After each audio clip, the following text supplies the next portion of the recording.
মল্লিকপুর অনলাইনে ক্লাস 9-এর ছেলেরা স্বাগত। আজকের চতুর্থ অধ্যায়ে মালভূমি আজকে তোমাদের পড়াবো। প্রথমে মালভূমি কাকে বলে?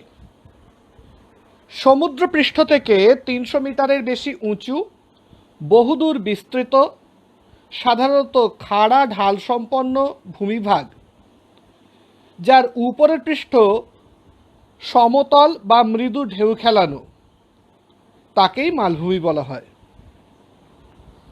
এইবার একটু মালভূমির বৈশিষ্ট্য আলোচনা করা দরকার। 1. বিস্তীর্ণ উচ্চভূমি যার গড় উচ্চতা 300 মিটারেরও বেশি। 2. এর উপরের পৃষ্ঠ সমতল বা মৃদু ঢেউ খেলানো। 3. এই ভূমিরূপের চারপাশে খাড়া ঢালযুক্ত। 4. অবস্থান অনুযায়ী মালভূমির প্রকৃতি, উচ্চতা, গঠন প্রভৃতি উপাদান আলাদা আলাদা হয়ে থাকে। এইবারে আমি একটা ছক দেখতে বলবো, যেখানে বিভিন্ন ধরনের মালভূমির বিষয় ভালো করে দেখানো রয়েছে। মালভূমিকে 4টি ভাগে ভাগ করে এই ছকে দেখানো হয়েছে। প্রথমে রয়েছে ভূ আলোড়নের ফলে গঠিত মালভূমি, দ্বিতীয় ক্ষয়ের ফলে গঠিত মালভূমি, তৃতীয় আগ্নেয় বা সঞ্চয়জাত মালভূমি, এবং 4 হচ্ছে অন্যান্য মালভূমি। প্রথমে ওই ভূ আলোড়নের ফলে গঠিত মালভূমি, তাকে আবার 4টে শ্রেণীতে বিভক্ত করা হয়েছে। দেখো, প্রথমে রয়েছে পর্বতবেষ্টিত মালভূমি, তারপরে রয়েছে মহাদেশীয় মালভূমি বা শিল্ড মালভূমি, তৃতীয় ভাগটা হচ্ছে তির্যক মালভূমি, আর চতুর্থ ভাগটা হলো চ্যুতির ফলে সৃষ্ট মালভূমি। এইবারে দ্বিতীয় ভাগ, ক্ষয়ের ফলে গঠিত মালভূমি, তাকে আবার 3টে ভাগে ভাগ করা হয়েছে: ব্যবচ্ছিন্ন মালভূমি, ক্ষয়প্রাপ্ত মালভূমি এবং সম মালভূমি। তৃতীয় ভাগ, আগ্নেয় বা সঞ্চয়জাত মালভূমি, সেটা একটাই প্রকার, লাভা মালভূমি। আর চতুর্থ অন্যান্য মালভূমি, তার মধ্যে রয়েছে পাদদেশ বা পিডমন্ট মালভূমি, মরু মালভূমি এবং তুষার মালভূমি। তোমাদের সিলেবাস অনুসারে এখানে 4টি মালভূমির আলোচনা করা হয়েছে। প্রথমে রয়েছে পর্বতবেষ্টিত মালভূমি। 1 নম্বর ছবি ভালো করে লক্ষ্য করো। একের এ ছবিটা ভালো করে লক্ষ্য করো। এই মালভূমির নামের মধ্যেই তার অর্থ দেয়া রয়েছে। অর্থাৎ যে মালভূমিগুলি পর্বত দ্বারা পরিবেষ্টিত হয়ে থাকে তাদেরই পর্বতবেষ্টিত মালভূমি বলে। সাধারণত এই পর্বতগুলি ভঙ্গিল পর্বত হয়ে থাকে। এইবারে এসো দেখা যাক মালভূমিগুলো কিভাবে তৈরি হলো। গিরিজনী প্রক্রিয়ায় পাতগুলি চাপে মহীখাত থেকে যখন ভঙ্গিল পর্বতের উত্থান ঘটে, তখনই পর্বতের সাথে সাথে মহীখাতের মধ্যবর্তী অংশ, যাকে মিডিয়ান মাস বলে, সেটাও উপরের দিকে উঠে খুব উঁচু হয়ে মালভূমিতে পরিণত হয়। যেমন চীনে হিমালয় আর কুয়েনলুন পর্বতের মাঝখানে গড়ে উঠেছে তিব্বত মালভূমি। ভারতের উচ্চ হিমালয় এবং কারাকোরামের মাঝখানে গড়ে উঠেছে লাদাখ মালভূমি। মধ্য এশিয়ায় একইভাবে গঠিত হয়েছে পামির মালভূমি। উত্তর আমেরিকায় রকি পার্বত্য অঞ্চলে গড়ে উঠেছে কলম্বিয়া, মেক্সিকো মালভূমি। দক্ষিণ আমেরিকার আন্দিজ পর্বতে গড়ে উঠেছে ইকুয়েডরের মালভূমি এবং বলিভিয়ার মালভূমি। 1 নম্বর ছবিটা বলিভিয়া মালভূমিরই একটা ছবি। এইবারে পর্বত বেষ্টিত মালভূমির কয়েকটা বৈশিষ্ট্য আলোচনা করা দরকার। 1, এই মালভূমিগুলি খুব উঁচু, চারদিকে নবীন ভঙ্গিল পর্বত দ্বারা পরিবেষ্টিত। 2, ভূত্বকের দুর্বল স্থানে পাতসীমা অঞ্চলে এই মালভূমিগুলি তৈরি হয়েছে। 3, মালভূমিগুলির বেশিরভাগ অংশ পাললিক শিলাস্তর দ্বারা গঠিত। এই প্রসঙ্গে দু একটা উদাহরণ একটুখানি ভালো করে শুনে নাও, শর্ট কোশ্চেনেও আসতে পারে। যেমন প্রায় 10,000 বর্গ কিলোমিটার ক্ষেত্রফল বিশিষ্ট তিব্বতের মালভূমি পৃথিবীর বৃহত্তম পর্বত বেষ্টিত মালভূমি। দ্বিতীয়ত, পামির মালভূমি এটি একটি পর্বতগ্রন্থিও বটে। এটি এতই উঁচু যে একে পৃথিবীর ছাদ বলা হয়, কারণ এর গড় উচ্চতা প্রায় 5,000 মিটারের কাছাকাছি। এইবারে চলে এসো দ্বিতীয় বিভাগ, ব্যবচ্ছিন্ন মালভূমি। 2 নম্বর ছবিটা ভালো করে লক্ষ্য করো। কঠিন এবং কোমল শিলা দ্বারা গঠিত প্রাচীন উঁচু ভূমিভাগ অথবা মালভূমি দীর্ঘদিন ধরে নগ্নীভবন ক্রিয়ার মাধ্যমে তার নরম শিলাস্তর দ্রুত ক্ষয়প্রাপ্ত হতে থাকে। এর ফলে সেই নরম শিলাগঠিত অংশে নদী উপত্যকা সৃষ্টি হয় এবং কঠিন শিলাস্তর তুলনামূলকভাবে কম ক্ষয় পেয়ে মালভূমির আকারেই অবস্থান করে। এখানে সংকীর্ণ নদী উপত্যকা দ্বারা মালভূমিগুলি বিচ্ছিন্ন হয় বলে এদের ব্যবচ্ছিন্ন মালভূমি বলে। 2-এর এ ছবিটিতেও ওই আরেকটি ব্যবচ্ছিন্ন মালভূমির ছবি তোমাদের দেখানো হয়েছে। উদাহরণ: দক্ষিণ ভারতের মালনাদ, মধ্য ভারতের বুন্দেলখণ্ড বাঘেলখণ্ড, ঝাড়খণ্ডের হাজারিবাগ মালভূমি এই রকম ব্যবচ্ছিন্ন মালভূমির উদাহরণ। এছাড়া স্ক্যান্ডিনেভিয়ার ফিয়েল্ড মালভূমি এই প্রকার মালভূমি। এইবার এসো দেখি পর্বত বেষ্টিত মালভূমির মতন ব্যবচ্ছিন্ন মালভূমিরও কিছু বৈশিষ্ট্য। 1,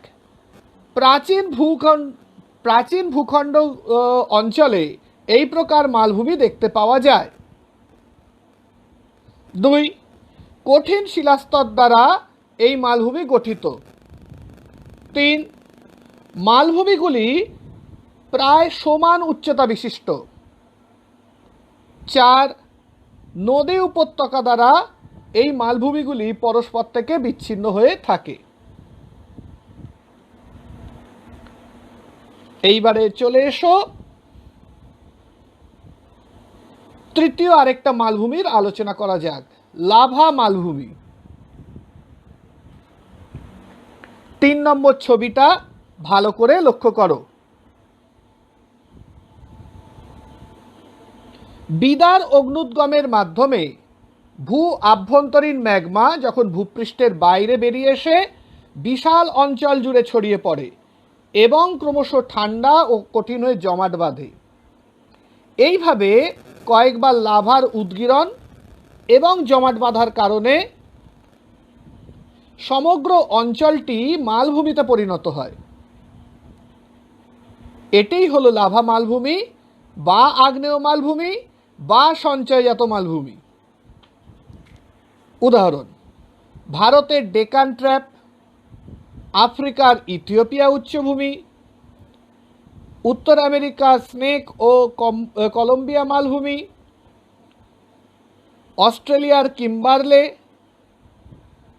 এই রকম লাভা গঠিত মালভূমির উদাহরণ।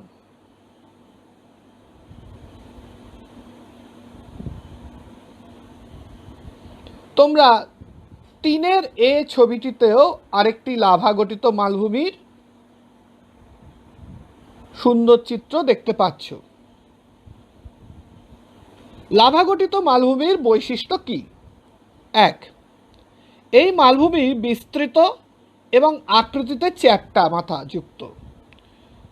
এখানকার পাহাড় বা পর্বতের মাথাগুলিও ব্যাসাল্টধর্মী লাভা দ্বারা গঠিত হওয়ার ফলে চ্যাপ্টা হয়ে থাকে।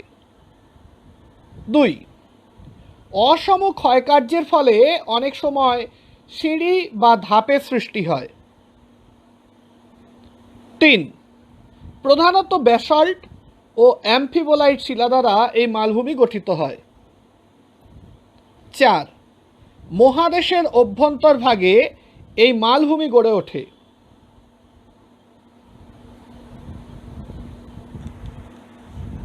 এইবার এই লাভা মালভূমি প্রসঙ্গে আরেকটা নতুন জিনিসের আলোচনা আমরা করব, সেটা হলো ডেকান ট্র্যাপ।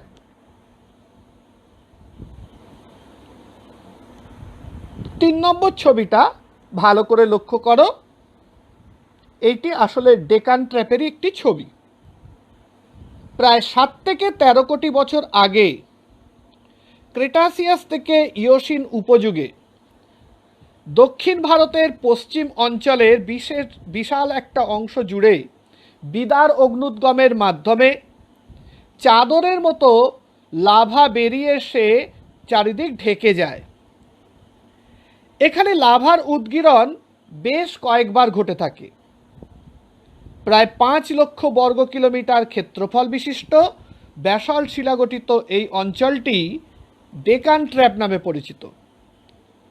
এখানে 2টি লাভা উদ্গীরণের মধ্যবর্তী সময়, যা কিনা প্রায় কয়েক লক্ষ বছর, সেই সময় পাললিক শিলার সৃষ্টি হয়। পরবর্তী যুগে আবার অসম শিলাস্তরের অসম ক্ষয়ের কারণে এই অঞ্চলে ধাপযুক্ত ভূমিরূপের সৃষ্টি হয়। তাই এই বিশেষ ভূমিরূপের নামকরণ করা হয় দাক্ষিণাত্য সিঁড়ি বা ডেকান ট্র্যাপ।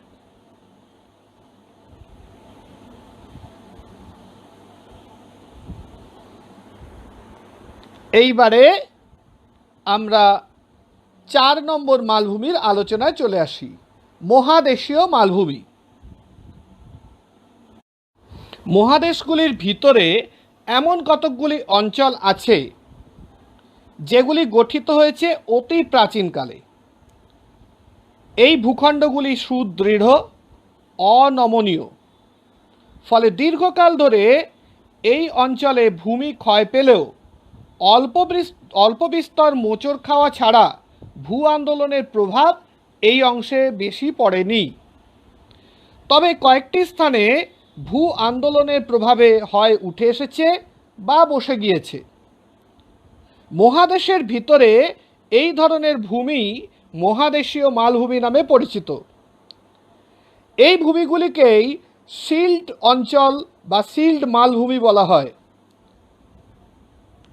তোমরা 4 নম্বর ছবিতে এই রকম সিল্ট মালভূমির একটা ছবি দেখতে পাচ্ছ।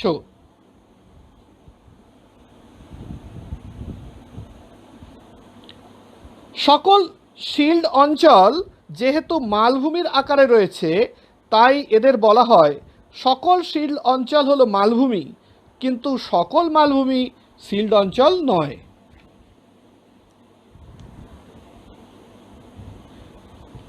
5 নম্বর ছবিতে একটা মানচিত্রে দেখো পৃথিবীর কোথায় কোথায় সিল্ট মালভূমি দেখতে পাওয়া যায়। হলুদ রঙের শেড দিয়ে তা চিহ্নিত করা হয়েছে। পৃথিবীতে মোট 12টি সিল্ট রয়েছে। এইগুলির মধ্যে সাইবেরিয়ান সিল্ট বৃহত্তম। অন্যান্য কয়েকটি সিল্ট মালভূমি হল কানাডিয়ান মালভূমি বা লরেন্সীয় সিল্ট, আরব সিল্ট, ভারতের উপদ্বীপীয় সিল্ট ইত্যাদি। এইবারে সিল্ট মালভূমির বিশেষত্ব আলোচনা করা দরকার। 1, শক্ত শিলায় গঠিত এই মালভূমি দৃঢ় ও অনমনীয়।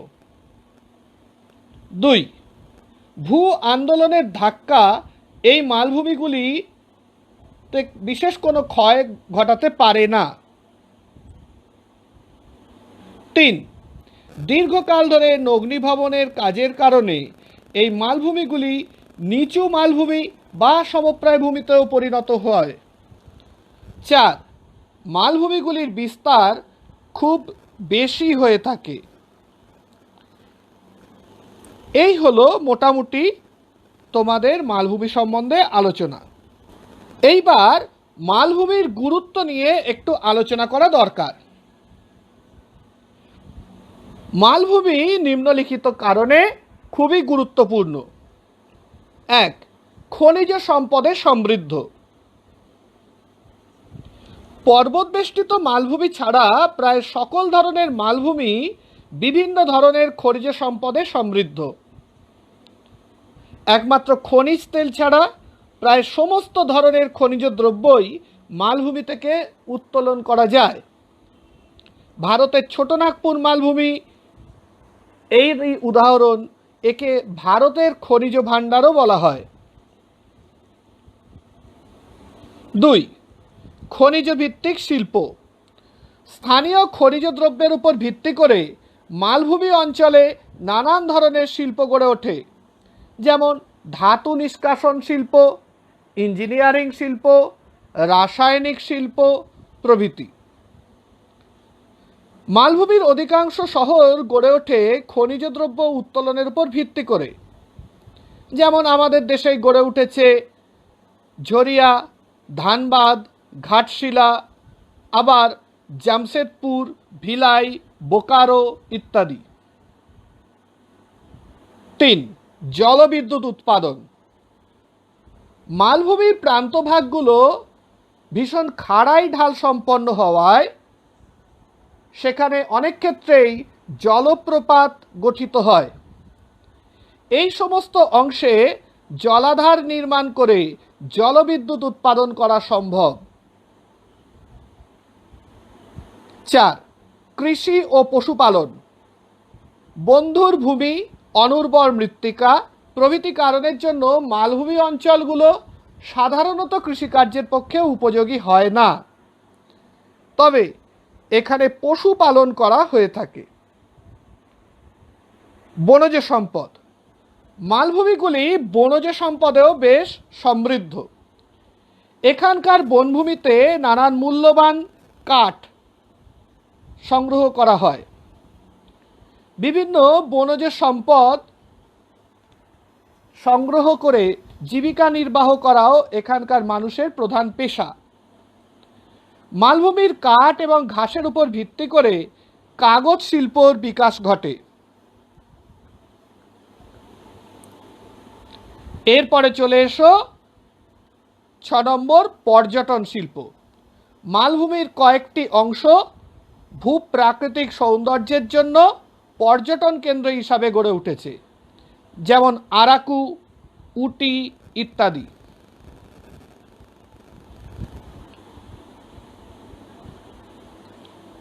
এইখানে আমাদের মালভূমির আলোচনা শেষ হলো।